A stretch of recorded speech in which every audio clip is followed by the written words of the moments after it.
Hey, everybody, welcome back for episode 2 of season 2, Lessons from Terrible Students.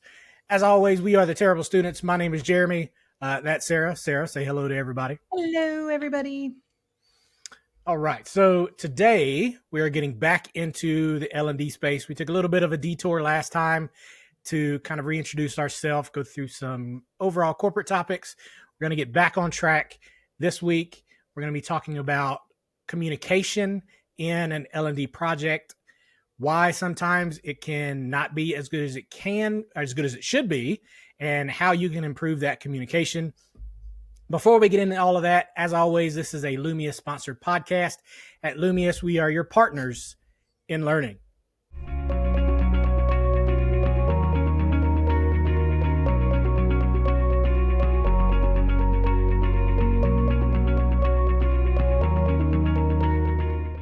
Okay, welcome back. So we figured, since now we have project manager extraordinaire as my co-host, we would bring up communication as a topic. So this is kind of, obviously, as an instructional designer, communication is huge for me because I need to make sure that people understand what I'm doing, when I'm doing it, why I'm doing it, all that fun stuff.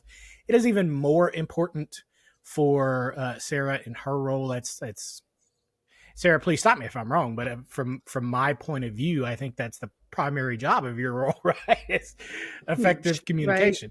Right. 100%. Whether I am communicating with stakeholders who we're building content for, whether we're communicating with the subject matter experts, whether I'm communicating with my instructional designers, that's, you can throw a project off course really quick without good communication. So it is definitely something that I've had to get better at and perfect over the years. I mean, it's not perfect, but you know what I mean. It's imperative for a successful project. So, yep. And it's never going to be perfect. Like there's always going to be something that happens to it. No project will ever be perfect. That's just, the way it is. However, most projects, I think, have some type of communication issue. So yes. I think the biggest thing for the projects that I've been a part of is identifying that issue early and attempting to kind of get in front of it, or if you don't kind of identify what that issue is, attempting to mitigate the damage that has already been done by not doing that. So I want to kind of address that a little bit and just kind of get a little bit under from my point of view. And then I'm going to kind of go into how you kind of get into that a little bit and how we accommodate for some of that stuff on our end. But from my point of view, some of the things that I have seen from my days in kind of the corporate L&D space and the operation L&D space are, the way I refer to it is, the left hand never knows what the right hand is doing, right? So a lot of times what I see is you've got maybe one person is working on this one thing and somebody else in the company maybe doesn't even know that we're doing this project. And they learn probably halfway through the project, oh, you guys are doing this? Well, let me see what you're doing. Oh, this is all wrong, guys. Yeah. So that happens more often than not, actually. I think that's probably the biggest thing that I've seen is we get 50 to 60% of the way through the project, and then somebody gets added because somebody on the project team goes, hey, has Bill taken a look at this? I think we should probably let's have Bill take a look. And Bill from, whatever department goes, guys, we just did this 3 days ago. Or guys, this process is changing in 3 months. Yeah.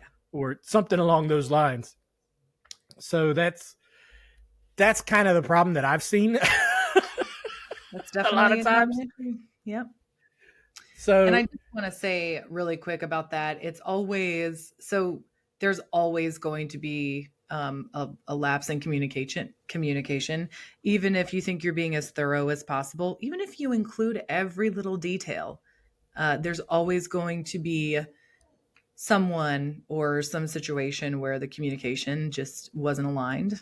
And then It's always trickier. Those issues that you're talking about, I think you probably experience those more often because for a company like Lumius, where we are coming in at a certain point, we have not been part of the prior communication, right? Before we came into the picture. So we are relying heavily on whoever has engaged us to build this content that they have effectively communicated the needs, what the goal is, all of those details. And I know that that is something we've learned over the years is just trying as much as possible to make sure that our clients are doing that prior to us coming on and doing Right. something. Now, sometimes we're fortunate enough we get to do an analysis. We get to blow up an entire learning curriculum, and in that process, we've had to speak with everybody, every single stakeholder and subject matter expert, so Right. we know who to involve. You know, so it just depends on the situation and um, often those points of failure when it comes to communication. It's just there's a million different things that can happen. So just Yeah. gotta roll with And it. I'm so glad you bring up that word, that analysis word. That's big in our space, right? Like, Yes. even if we don't do, and to clarify just a little bit, when you say when we do an analysis, you're meaning an entire analysis project. So at Lumius, we'll do an analysis just as a project. So we'll come in and analyze a company's need, and they'll say, okay, this is what we think we need, and we'll analyze. We'll talk to the stakeholders. We'll talk to the SMEs. We'll figure out what the knowledge gap is, what the training need may be. We'll map out everything that they may or may not need. We'll do the entire training plan for them, and that's kind of our analysis project.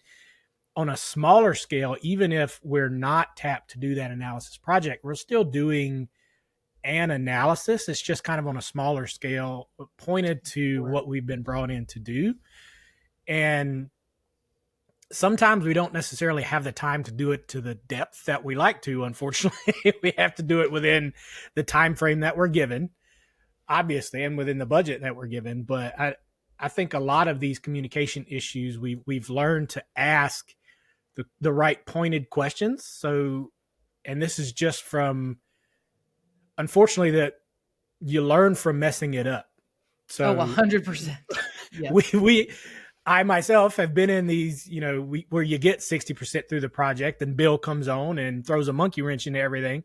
So you learn to ask on your next one. You say, hey, is there anybody in any other department that this particular process affects that we need to be talking about? Is there any other department or any other manager or anybody that interacts with this process or interacts with this software that this affects that we need to be talking to, that we need to make sure is represented on these calls? And hopefully somebody, be it a SME or a stakeholder or somebody on your call, goes, oh yeah, in your first kickoff call, somebody goes, oh, maybe we should get Bill on this. And sometimes they do, sometimes they don't. I mean, sometimes you can't avoid it.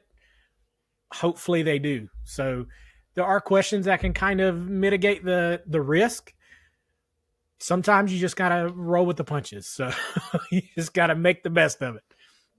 So Yep. it is a lot in the analysis. So that's the communication and kind of setting up that rapport in the beginning. And we'll go a little bit more into building better relationships and setting up rapport near the end. I don't want to get too much into that because that's kind of its own conversation. Yep. First, I want to kind of give Sarah a bit, because we're going to go into how you can accommodate different communication styles. And I think she kind of, this is where she earns her money, guys. I'm telling you, she's fantastic. Because so I'm going to let her kind of take it away and go with how she kind of accommodates all these different communication styles. Because I'll be upfront and completely honest right now. I'm not one of the guys that's going to check the project plan religiously. I typically know what I need to do and what I need to take care of, but I'm not going to be the guy that checks the project plan every day. I just know when my deadlines are. So I'm the one that's going to ping Sarah and go, hey, shouldn't I have had this already? When she could just as easily go, Jeremy, stop being an idiot and look at the project plan. But she doesn't, and I appreciate her for that. So, Well, and on that note, Jeremy, you're not the only person, right? Sometimes if you don't stare at project plans all day, like I do, and like other project managers, they can be a little daunting. Also, what makes it, basically, whatever that doesn't work for you, right? Looking at a project plan doesn't work for you. I know that. And so we've worked together enough. So now what do? We meet every week. We have a regular OpMec in place where we look at the project plan together. I'll share my screen and say, this is what you have coming up next. This is what you have coming up next. So that's how we get over that communication barrier. And if one day you decided you wanted to go look at the project plan, it would be up to date, hopefully, and you could go and get, whatever information you need. And that's a good segue into just the flexibility that you really need as a project manager when it comes to communication, and trying not to get frustrated when people miss information that you've communicated. A lot of times it's in an email. Um, Wait, wait, we wait, wait, here wait, wait, wait. Are you telling me people don't read emails? I don't believe that. I don't believe that at all. That's crazy I talk. I really hate to rain I on your I parade. firmly believe everybody reads every single word of every email I send them. That's Hmm. you Yes, are yes. Especially people who appreciate wordiness. I used to have a boss that would literally send me emails back and be like, "These are too many words." Hey, you know what? It hurt my feelings, but it taught me, right? This is not the way to communicate with this leader, right? She wants the specifics, she wants them bulleted, and she wants them clear and concise. And that is how we did things moving forward, and it worked perfectly. But that's just an example of how you accommodate different communication styles, just like we're all different. We all have our personality tests, if you will, that you take and you say, oh, I'm a 2 here and a 4 here and whatever. Those should mm. start including communication styles, in my personal opinion. That should be something that is proactively shared. When you start working with somebody, we try when we do a kickoff for a project to ask what everyone's preferences are, but a lot of times people don't know because they've never been involved in this type of project. So that And I evolves, don't right? think You I don't learn. think people are honest with themselves either. I'm going to be honest. I don't think they're. 100%. Yes. I People really don't think that. I don't think anybody will admit that they don't read emails. So, I think people think that they read emails. I think mm, that they're skimming for certain words and they're rushing through it. But if I ask them, did you read that email? They'll say yes. we should have done this on the hot take episode Right. last time. God, um, so, put this out in the I cold. Do you actually read all of your emails? no. Um, so yeah, it depends. So for us, when I am doing a project with a group, I like to ask that question up front. What's the best communication style? A lot of times people are like, email's cool. Mm, Again, that's one of those, like, maybe we're not as self-aware as we think we are about what is best for us, what our best communication styles are. So what we do is, off the gate, when we set a project up, I have three regular modes of communication, if you will. Standard, no matter what the project is. One of those is a dashboard that is continuously updated, right? So those are for the self sufficient people who don't maybe like communicating through talking or through Mm. meetings or through phone calls. They want what they need at their fingertips, and that's there, right? They can look at the dashboard and see, this is where we are, this is the status. That's all the information I need to know. Is there a roadblock? What is it? All of that information is in there. So you've got those people. They're Right. the Give me the red, communicators. yellow, They're green. That's all I need to tech know. savvy. Exactly. The red, Yep. yellow, green. Then you have the folks who do read emails and they remember everything. They've read things clearly. They're cool. They can get through the project probably communicating via email the whole time. Those people are my favorite. No. The dashboard folks and the email folks. No. I don't, you know what? I don't mind actually. I don't mind flexing for communication styles, because the last communication style is people who really need to talk. They need to see you face to face in order to remember things and in order to capture all the information that they need. So that's okay too. So we've got a dashboard that we share out. I will send emails out usually with, notes after a meeting, action items identified, that type of thing. So then you've got email in there, and then you've got regular weekly op mecs that we set up just to talk about status. And then in certain situations where maybe we're talking about a very complex topic, or, it requires a very in-depth conversation, we'll schedule a one-off meeting. So really, you do what you got to do to make sure that you're accommodating these different communication styles as best you can. And if none of those work, then yeah, I don't know what to say about Hopefully one that. of those. And I think most people kind of flex between those three. I think that's a good kind of overview of the different corporate communication styles. At some point, the only thing that I would probably add in there that I think kind of bridges all three of them is whatever chat client Oh, that the yes. company That's uses. true. I think Yep. most probably use Teams at this point, because that's what comes free on most laptops now is Microsoft Teams. So I know Yeah. we use WebEx. Again, we are not sponsored by any of these software companies. If any of these software companies do want to sponsor us, reach out. We are absolutely okay with that. Just reach out, let us know. That's You right. know, slide into our DMs, however you want to say that. So, but no, I think that's the only thing that I would say. And we don't do that as much being an external company.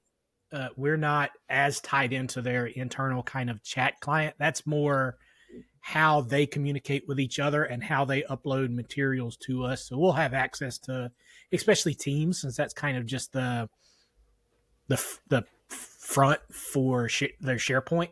So it's more of a file sharing for us being external Yep. than anything else. But so that's the only other communication piece that I would add, even though we honestly don't Agreed. use it that much to communicate. We use kind of WebEx to communicate between us. But Well, and then there's also rules that I keep in mind when I'm using some sort of chat client, right? Do I need this person to remember this information? Do I need them to be able to reference it later? How important is it? That type of thing. Like if we're communicating through chat, and let's say I have a document for you that's just gone through our QC process, there's a part of me that would love to just send it to you through our chat 99% of the time. Sometimes I do, but we always make sure it's also, saved somewhere. Or if it's really important and it needs to be documented, like knowing when to, this is a chat conversation and this is an email or a phone call. that's a good point. That's absolutely a good point. I didn't even think about that as far as making sure the document is staying somewhere that can be found. That's not what you want to do for a chat client. So okay. Yeah. So this is where we can get ourselves in trouble is our next topic, right? So where we got to be good here. So we're going to go into what can cause some of these communication issues, and that's when dealing with difficult personalities. Obviously, we're going to keep this at a level where we're not going to be calling out any names, and we're not going to be putting any specifics or anything like that. But anybody that's done any kind of L&D project, or honestly any kind of project at all, has run Any into some project. type of difficult or has really worked in any kind of corporate environment at all, Yeah, I right? was going to say, yeah. People working with people, there's going to be some type of disagreement. There's going to be some type of what we'll call difficult personality, and there Or clash. has to be some type of working relationship there. And the question is, how do you get past that and still work through that and have good communication with through those difficulties? So on my end, it's and I'll start with my end just because I don't have to maintain as much contact as you do, so it's Yeah, a little easier for me, I guess I should say, because for an instructional designer, my contact is a little more sporadic. sure. So I'll have a meeting with stakeholders, SMEs, and then I won't need to talk to them for, you know, 3, 4 days, maybe even a couple of weeks while Right. I'm working and doing what I need to do. And then we'll come back in and have a review meeting, and then it'll be another 3, 4 days, maybe a couple of weeks, depending on how big the deliverable is, how big the project is. So my communication with stakeholders and SMEs generally is a lot more sporadic. So for me, that's good and bad thing. So I have less communication with them, but that means each one of those instances carries more weight. So if I do something to offend them in one of those meetings, if I don't realize that, then they sit with that for that for that entire amount of time, and they can stew on that. If I don't recognize that and try to alleviate that immediately, then I can have a really bad time coming back at the end of that, like, 3 days to 2 week time, or vice versa, right? Like it's one of those Sure. things where it's a good and bad thing. So generally what I will try to do is handle it then, because I don't want it to sit that long. So if I have an issue, so if I'm in a meeting, let's say it's a review meeting or something, and we're going over, and something that I have created has for some reason either rubbed somebody the wrong way or made somebody angry. And I'll use a past example. So we were creating a new hire curriculum, and we didn't know it at the time, but our primary SME was the only person at this company that knew and was training this material. What we didn't know was the whole reason they were having us revamp this material is because they wanted somebody other than this person to be able to deliver this material. So what our primary SME read that as was they're trying to get rid of me. Yeah. They don't think I'm doing a good enough job. So immediately he's on the defensive. So it took a little while, and luckily this was kind of it was like a 3 hour meeting. So it was a long meeting. And I kind of clued into that relatively early in the meeting to where we got through that one. And then I reached out to kind of him, our project manager at the time, and then his immediate supervisor, and said, hey, we need to kind of take this to the side. Pivot. Let's pivot. Yeah, right. Let's Let's realign pivot. here. Yeah. Yeah. Uh, And let's figure out what's going on here. I would And just like to add, Jeremy, that had the proper communication happened prior to your involvement, probably wouldn't have happened. So again, that, just highlights the importance of effective, you're exactly right. clear You're communication. 100% accurate, because in the end, that's not what was happening. He was not being replaced. He had jumped to his own conclusions, essentially, and they were essentially making it to where he would not have to work as hard as he had been working. What they had identified on their end was he was having a rough time scheduling his vacations. He was having a rough time doing his other responsibilities outside of training, and they were essentially just trying to relieve some of his work stress to get him some relief. So they were actually doing this to kind of get him some relief, but that's not how he internalized it. So he immediately went on the defensive and was attacking the material and the outlines that I was putting together, just essentially doing anything he could to kind of push back on the project to make the project take as long as possible.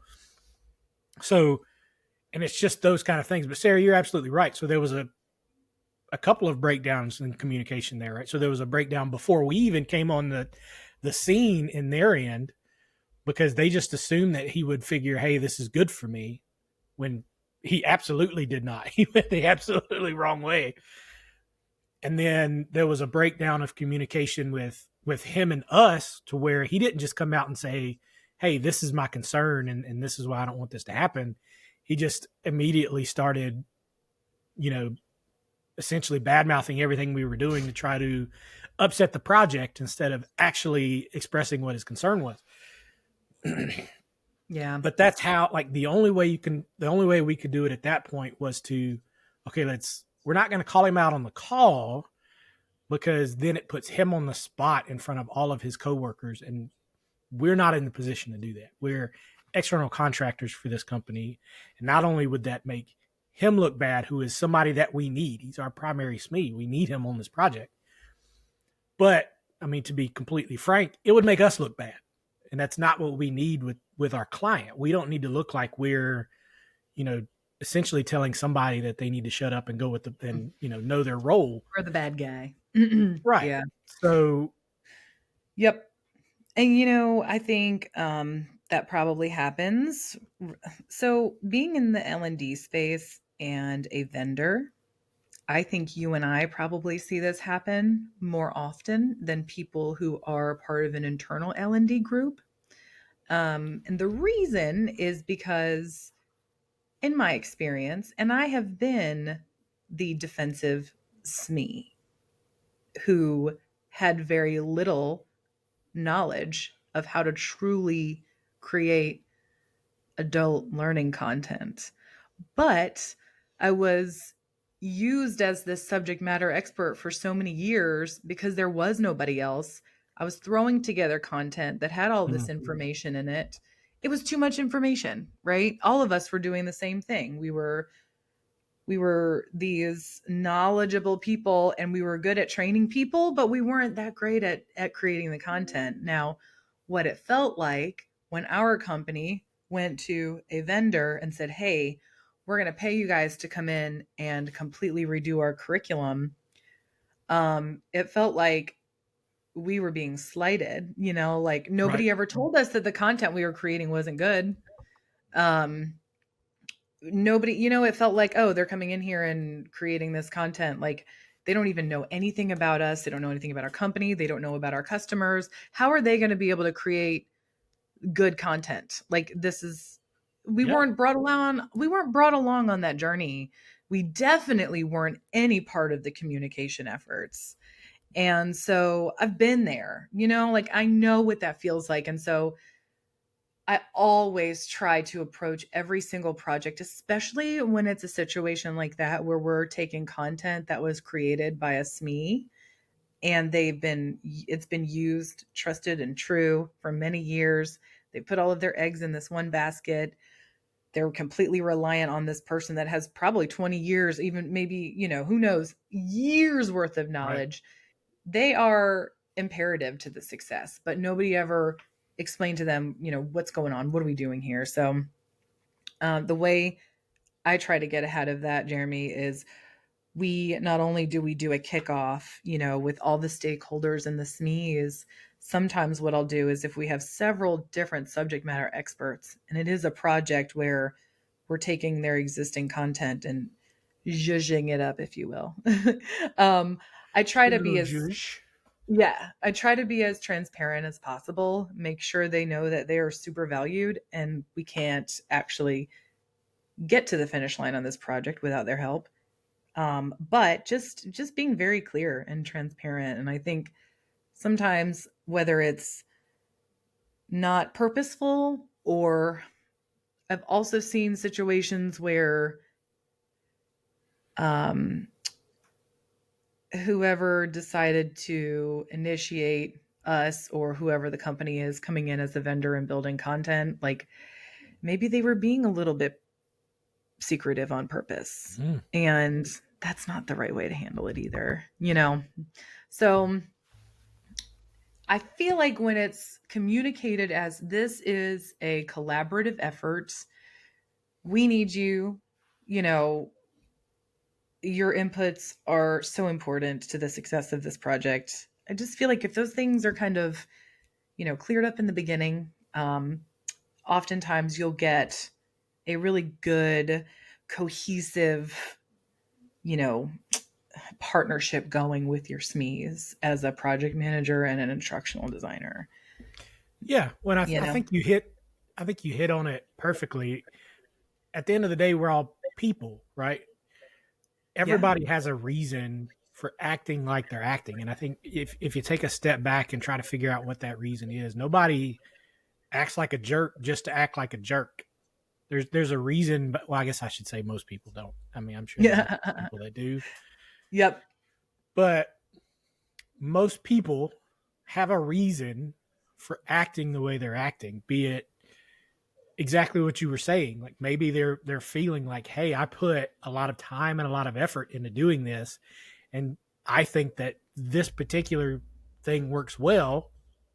I was never told that it didn't work well. And Right. just from, you know, not everybody knows about adult learning theory and why things don't work and how people learn and all these kind of things. Heck, I didn't know when I first came to the training industry. It took years to kind of figure that out and how the brain works and how people learn and what works, what doesn't. So I don't expect my SMEs to know that. So that's why, especially in a lot of those beginning meetings, when I'm explaining my outlines and why I'm putting things together, I'll go into some of that and why I'm laying things out the way I'm laying them out. And I'll go into the reasoning behind why we're doing things and pacing things out the way we are and why we're putting things together the way we are. All of that goes into why I'm explaining and going over the outlines like we are, so that they kind of come into the process and understand a little bit more about adult learning in general, so that they understand why we're putting it together and why we're changing it.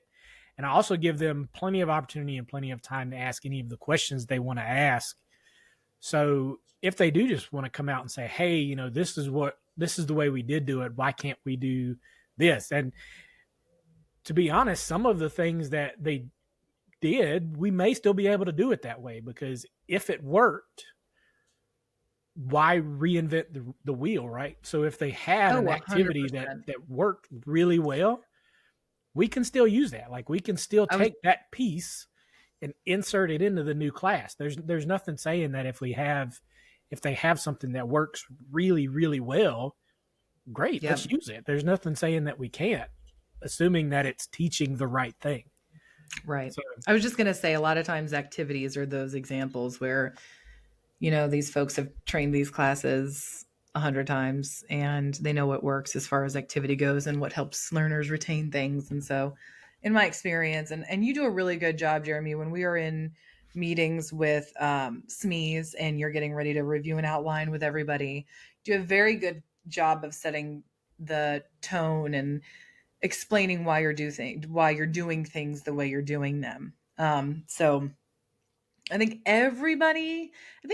a lot of people have a natural curiosity, and maybe I don't think it's important for you to know why we're doing something, but if I'm going to expect the best communication and collaboration, I should really just be, honest and transparent with why we're doing something.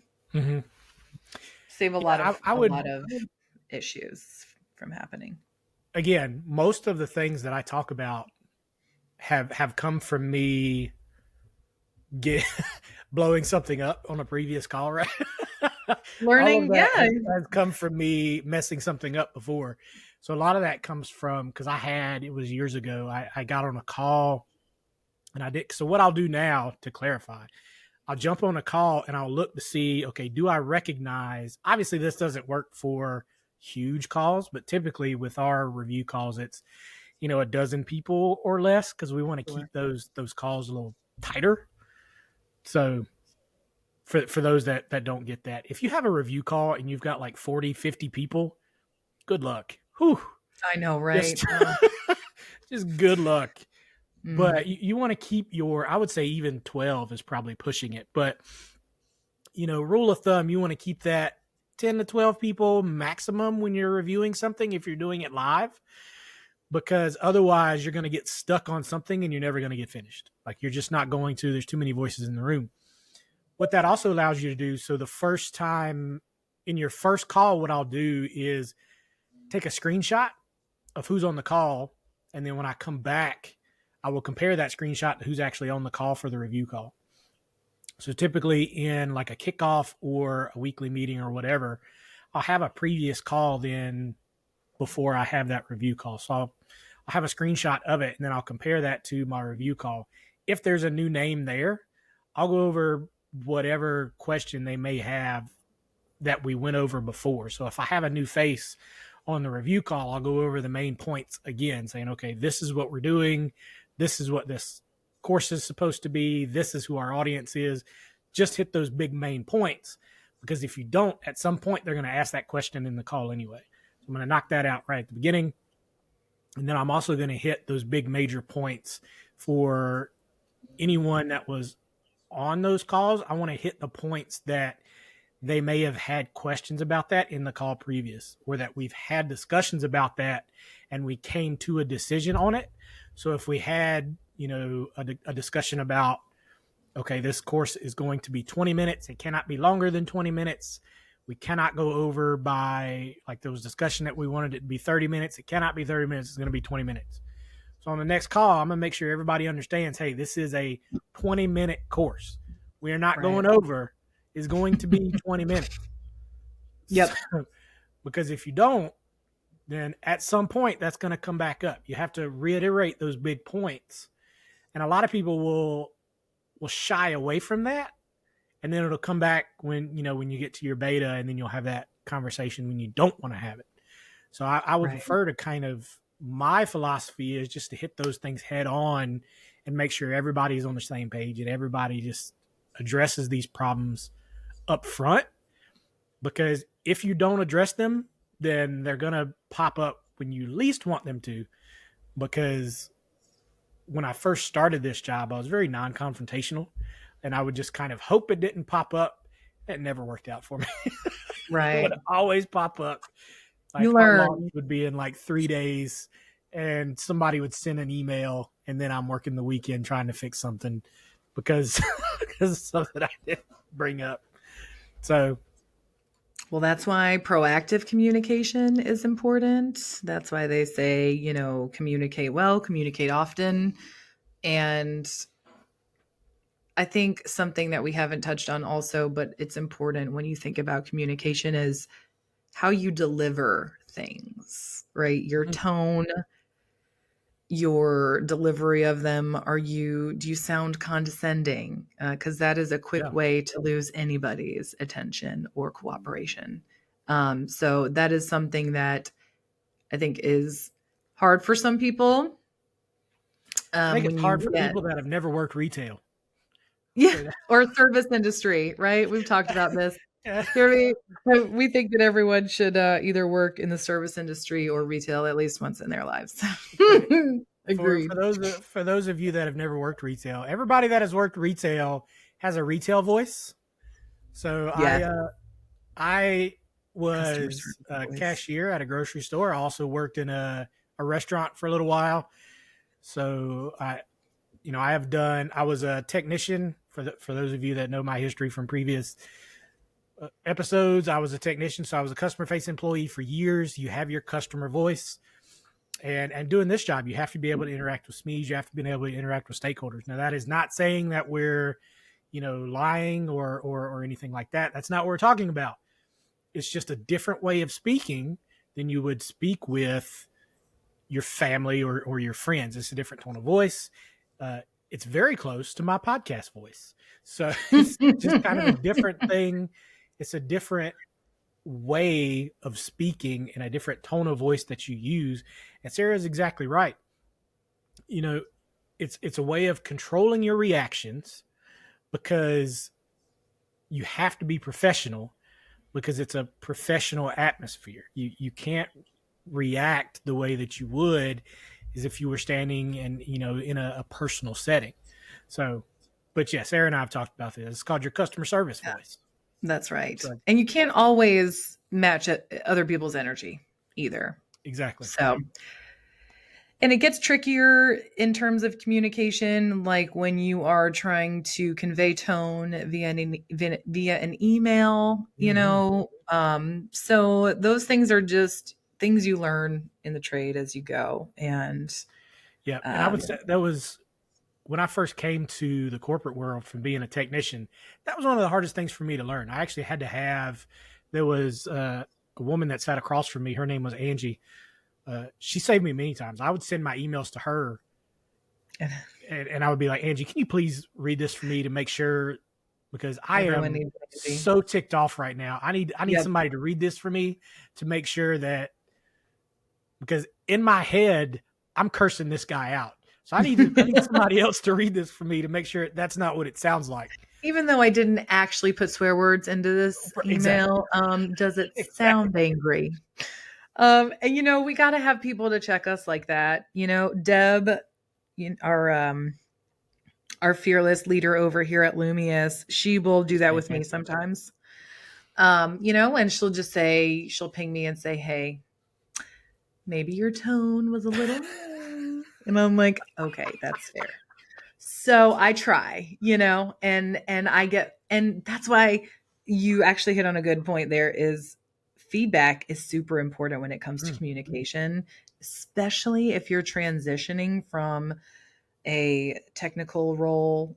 Sometimes, whether you're doing it as a field technician to yeah, somebody now working behind a computer, or maybe you did background tech support for several years, and now you're going to have to start communicating with frontline, customers. So absolutely. I've known a lot of people that have needed a little bit of, hey, this is how you communicate in an email, and this is how you do it without being offensive or sounding condescending. I think that's really where people struggle the most is Yeah. sarcasm coming through, Oh yeah. being condescending. Like, oh, per my last email, Yeah. nobody wants Everybody to read knows what that that. means now, guys. Everyone We knows can't what that use that anymore. Everybody means. No. understands what per my last Mm-mm. email means. That's Mm-mm. it's And if you're going to reference something that you've already included in an email, because someone's emailed you and CC'd your boss and everybody else and said, mm, "Hey, I never got this information." Well, yes, you did. Yes, you did. So, what we're going to do is we're going to recap that information. And sometimes I'll reference, if you may not remember, but in this meeting, we talked about this. Here's the notes I captured if you need a refresher. Like, this is a slight, like, hey, this was documented. I shared this. You read it. You either don't remember or you didn't read it all. And we're all human and that's okay. But don't come for me. Don't come for me in front of my boss. man, So it's, you it's funny. learn how to communicate the right way, and sometimes it's easier, and when you have a difficult person or a clashing personality, the best way I can say is to get over that kind of thing is just be as transparent as possible. uh, I personally value transparency and honesty, even if it's difficult to Mm, hear, over brushing something under the rug, if you're sweeping something under the rug or trying to tiptoe around it, or because that right there causes issues in communication. So if I'm struggling with somebody, or maybe our communication styles are different, let's have a one-off conversation. Tell me what you need from me to make this as seamless and easy for you as possible. I'm willing to flex and accommodate your communication style. So sometimes it just takes a transparent conversation, you know yeah, and I think that's personally one of the hardest things for me was, and it took a while to learn when this was okay, because there are some companies, and we talked a little bit about this in our last episode, when it's okay to say, you know what, I messed that up. That's on me. Yeah. That's my mistake. I will do what needs to be done to repair that mistake. That's on me. I missed that part. I didn't pivot quick enough. That's 100% me. I would love to be able to say always do that, because in a perfect world, we should all be able to do that. Own your mistake. Say that was on me. Pivot, fix your mistake, and then move forward. Keep We're moving. lucky Yeah. that we can do that here at Lumius, that we are in an environment 100%. where we can do that, and that's accepted. We all work together and say, hey, mistakes happen. We move forward together, and the product comes out better in the end because of it. I would love to be able to recommend that everybody does that, but I've also worked in environments where if you do that, you're going to get fired. So Yeah. I can't recommend that everybody. I truly wish that everybody was able to do that. I will say that if you are in an environment that you can, you will get more respect when you do that than if you were to kind of push blame around, because it's for everybody else, it's really easy to tell when somebody's trying to push blame somewhere else. I'm looking at you, perfectionists. Yeah, it's really easy to tell when somebody's kind of trying to push the blame to somebody else, Yeah. or trying to make excuses or whatever. And for me, a lot of times it's like, okay, maybe they're in an environment to where they're not allowed to make mistakes. I get it. I've been there. But if you're in an environment that it's okay where you can make a mistake, you will get more respect going, you know what? That's on me. I'm sorry. That's my mistake. I will do what needs to be done to fix this mistake. Let's move forward. I'm going to respect you 10 times more for owning that mistake than trying to act like you've never made a mistake before, because everybody's made a mistake somewhere. I mean, it's just nobody's perfect. So Yeah. Well, and that's another conversation for another day, personality traits. And, it's so close with communication style. Personalities and communication styles run very, very closely oh, together, we're going to have you to add know? that to the list, because I am very Yes, skeptical about those tests. And you've mentioned I them twice know. now. I feel like we're going to argue about that. We're going to add that You to the know list what? there. I didn't Woo. say I didn't say that I, fully support them, but I do what I appreciate is when If people the words are. Myers-Briggs comes out of your mouth, Sarah, we going to No, I argue? wasn't gonna say I wasn't Okay. gonna say that. No, no, no, no, no, no. Well, because you know what? You know what, Jeremy, like we were just talking about earlier, is like people aren't always truthful with themselves, which is another Oh, that's reason those true. personality tests are not always You like are true. on You're it. right. So but I just in terms of owning things, and in my experience, something I really appreciate about Lumias is we are in an environment where if we mess up, we can say, oh, I forgot to do this. I need to go do this, or I could have Right. done that better, or whatever. It's a safe environment. And something else I really appreciate is that our vendors are also like that.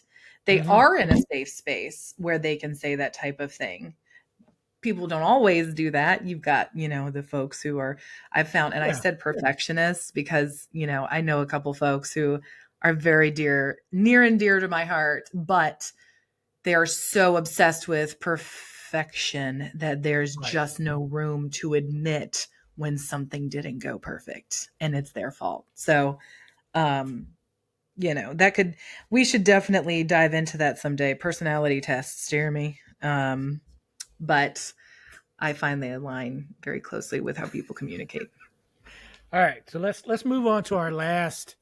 And we've touched on a few of these, so I can't even say that we've already mentioned a couple of these, but Yeah. building better working relationships through communication.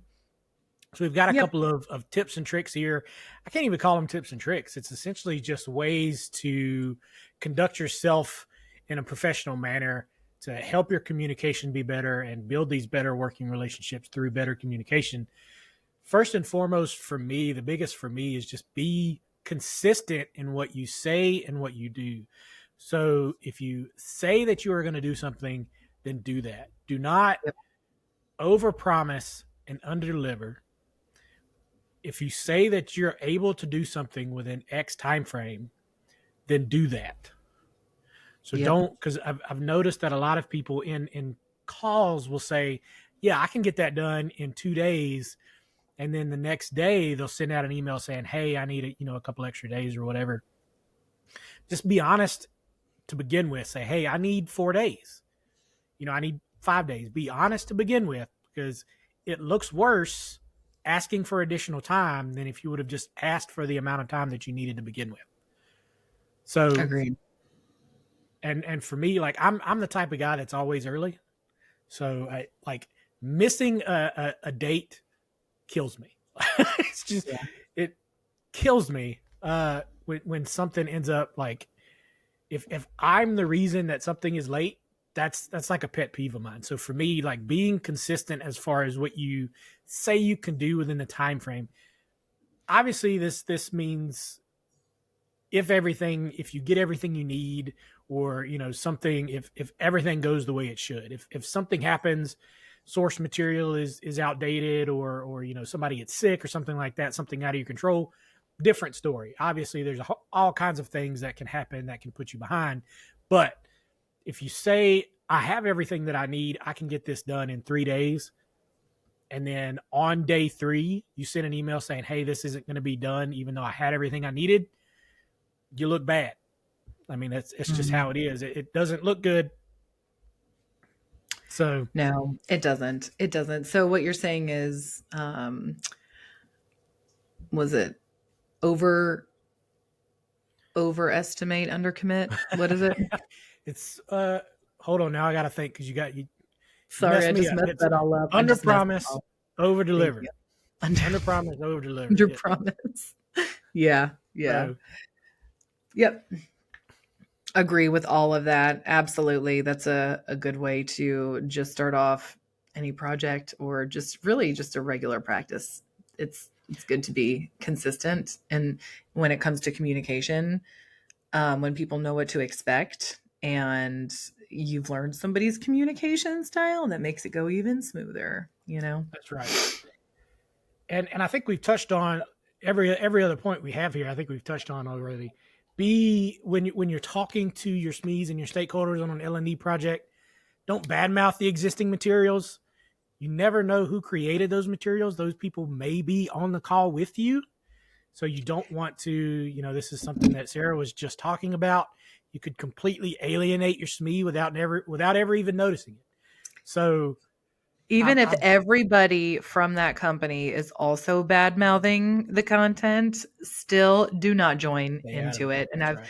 I have had foot in mouth situations just like this, where I thought it was kind of a known thing. We're joking about it, like, oh, this is crap, blah, blah, blah. And then I'm in the wrong meeting with the wrong person who wrote the content, and then foot in mouth. So that would be my also just recommendation, even when people are making fun of their own situation, just tread lightly, laugh,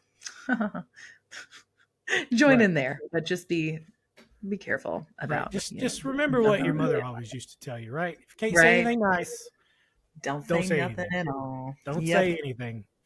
Just remember that somebody put time and effort into creating the things that you're looking at. That's what it always boils down to. Somebody made it. You don't know how much time they put into it. You don't know how much effort they put into it. Could have been a little, could have been a lot. Doesn't matter. Somebody made it. Somebody put their effort into it. I'm not going to say anything negative about it. Yep. So the last point that we'll bring up is actually look at the materials.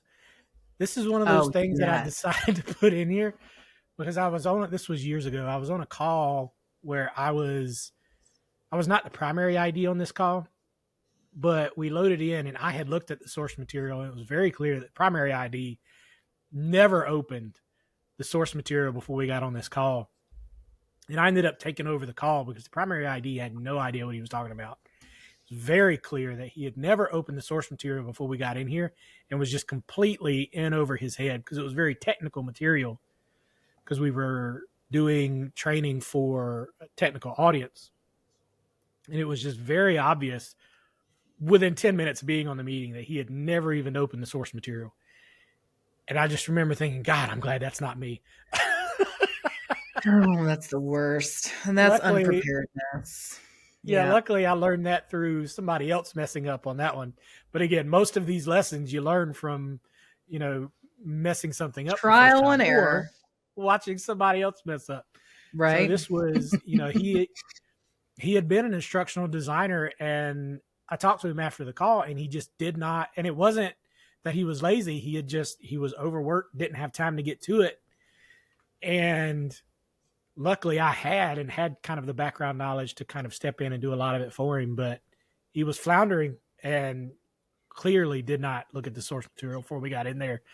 And yeah, at least go in and see what source material is in there, because it's going to come up. Right. I mean, they're going to ask about it. It's going to be referenced. Or if you didn't have time, be upfront to begin with and say, hey, I have not looked at own it. Right. You know, I have not looked at this source material yet. I understand that. At least open the folder. Look at your file names. You could do that in 3 minutes. Open the folder, look at the file names and think, okay, I've got this MNP, I've got this deck, I've got this. These are their names. So this is what I have in here. So and have that folder open on your screen while you're in the meeting so you can go, okay, this is what I have.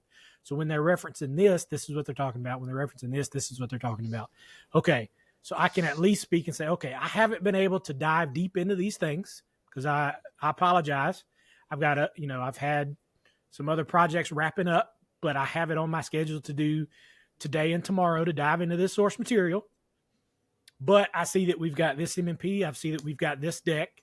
So walk me through how we're using these things while I have you here, and then I will put the time in this afternoon.